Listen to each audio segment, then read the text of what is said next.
Halo, selamat datang di podcast Pojok Kelas. Di sini kita kedatangan mahasiswa ilmu komunikasi nih. Oh iya, kenalin, namaku Ali sebagai pembawa acara podcast pada hari ini. Nah, kalian mahasiswa ilmu komunikasi kan? Iya. Boleh kenalin diri dulu nggak sih? Boleh. Halo semuanya, aku Lutfi Rahmawati. Halo semuanya, aku Dipati Pangkong Muji. Halo semuanya, saya Sastra Octavia Aliza. Oke, berarti udah semua ya berarti ini ya. Udah dong. Nah, kalian kan anak ilmu komunikasi nih. Pasti mahir tentang komunikasi dong. Ya, lumayan sih ya. Lumayan. Berarti kalian tahu nggak? Tahu model-model komunikasi itu apa aja nggak sih? Tahu sih. Nah, apa aja tuh sih kira-kira? Oke, aku sebutin satu ya. Model komunikasi yang aku tahu itu ada dari Branch Wesley sama Malcolm Malken. Bruce Wesley sama siapa tadi? Malcolm Malken. Oh, di beliau kayak agak asing gitu ya, kayak nggak pernah dengar aku tentang tokoh tersebut. Kayaknya ada banyak gak sih model komunikasi mahasiswa yang lain, kayak model belajar 2 tahap atau banyak tahap gitu?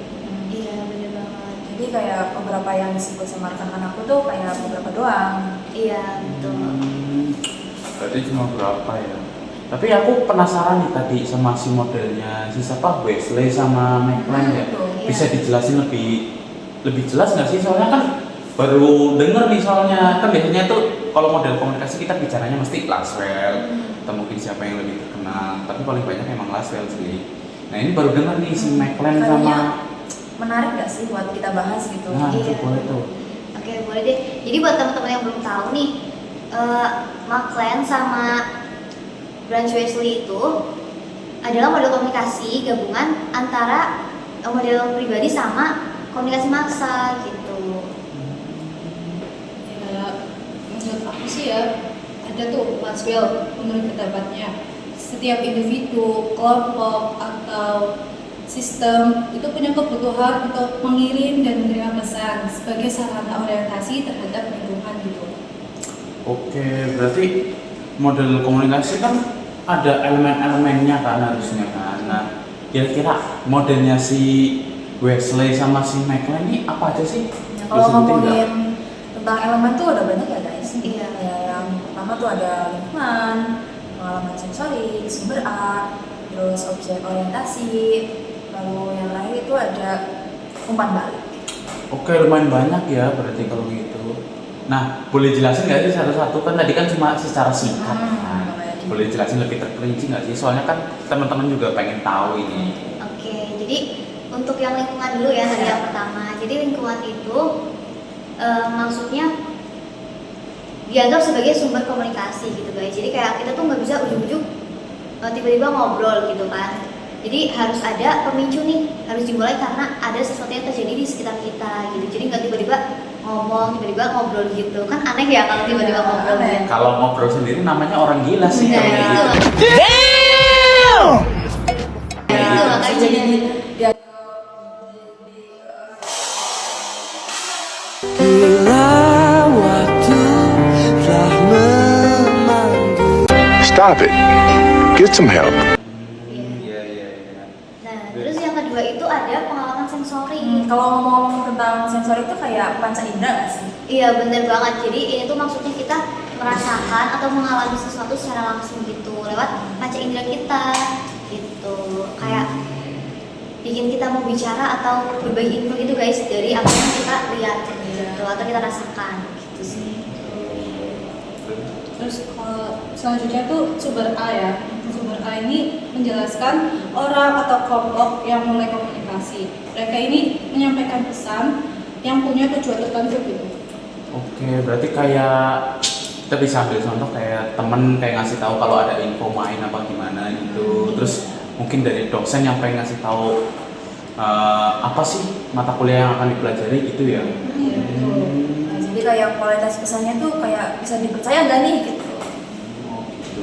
Oke, oke. Nah, benar banget teman-teman. Terus ada tuh objek orientasi sumber X2. Nah, itu kan jelasin cara pandang atau menyampaikan pesan pribadi dari orang cara pandang atau pengalaman pribadi orang yang menyampaikan pesan. Iya, jadi ibaratnya itu kayak setiap orang melihat dunia dengan kacamata mereka masing-masing gitu guys. Jadi kayak Kayak punya sudut pandang nggak sih? iya kalau bener gitu? banget. Jadi kayak isi dan gaya pesan yang bakal disampaikan juga beda-beda gitu. Jadi tergantung perspektif mereka. Oke, mantap nih ya. Terus yang elemen selanjutnya nih, ada penerima. Kayaknya tadi aku belum sebut ya. Iya. Iya. Dan lewat dari ya. Jadi penerima itu adalah kayak orang yang menerima pesan gitu loh guys. Kayak bisa lewat kata-kata, perasaan, tulisan, gerak tubuh, ataupun ekspresi gitu. Siapapun yang menangkap itu yang bisa disebut penerima. Oke, Jadi baik. publik itu juga bisa disebut penerima ya. Bisa, Iya, bisa. Gosip berarti bisa ini juga ya? Iya. Pak? Oh my god! Wow! Iya, kadang dia menerima pesan dari orang yang bilang gitu kan, Iya, sumbernya. iya, gitu. juga ya. Oh, menarik nih. Terus ada elemen yang keenam, itu ada objek orientasi penerima. Jadi di sini tuh kayak cara pandang si penerima menerima pesannya gitu.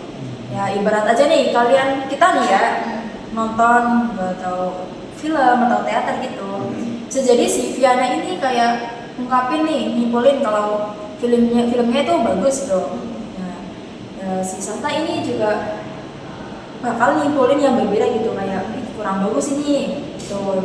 Berarti kayak ini tergantung dari kita cara pandangnya aja gitu. Yang terakhir ini umpan baliknya adalah balasan dari penerima ke pengirim. Bisa berupa komentar, reaksi, pertanyaan, ataupun ekspresi gitu ya jadinya. Iya benar. Jadi umpan balik itu penting banget. Kayak yang Wesley sama McLean bilang itu bahwa komunikasi itu bukan cuma satu arah, tapi juga harus ada respon balik dari si penerima gitu. Iya juga ya. Berarti komunikasi itu bisa dua arah, jadi lebih hidup gitu ya. Iya. Daripada cuma sendirian. Kalau sendirian tuh kayak excited sendiri gitu kan. Kasian ya. Sakit banget sih. Setuju. Oh, okay. Oh gitu.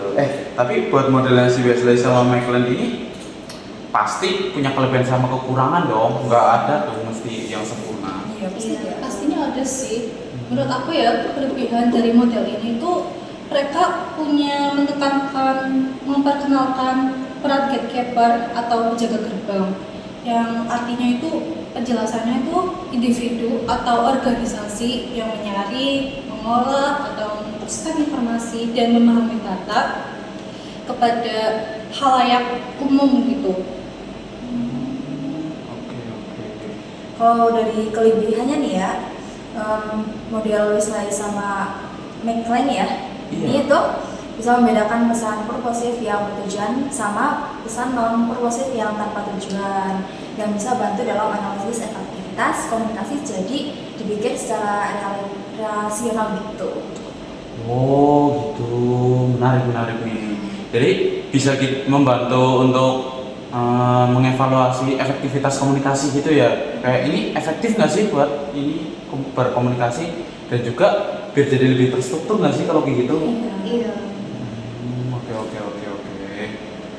Nah betul juga. Ini tuh modelnya punya kelebihan lain ya guys, yaitu untuk menggabungkan aspek komunikasi antar pribadi sama komunikasi massa gitu. Jadi bisa memberikan pemahaman yang lebih baik tentang bagaimana pesan itu disampaikan dalam berbagai konteks gitu. Jadi lebih mudah lah dipahami gitu. Kalau misalnya kita tuh nggak cuma antar pribadi aja.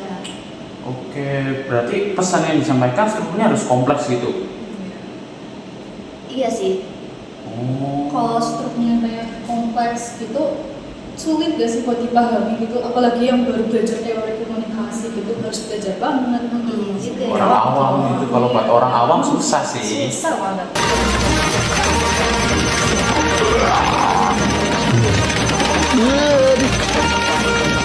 Berarti harus banyak belajar banget ya buat memahami struktur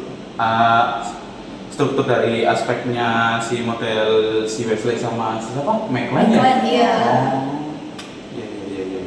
Iya sih, dan setahu aku tuh kelemahannya juga ada dari umpan baliknya sih, yang lambat atau tertunda gitu dalam komunikasi massa, jadi kurang efektif gitu. Soalnya kan kita harus punya orang ketiga di situ, jadi kayak kita bertiga nih ngobrol Kalau misalnya aku langsung nyampein ke Lutfiana kan cepet gitu ya.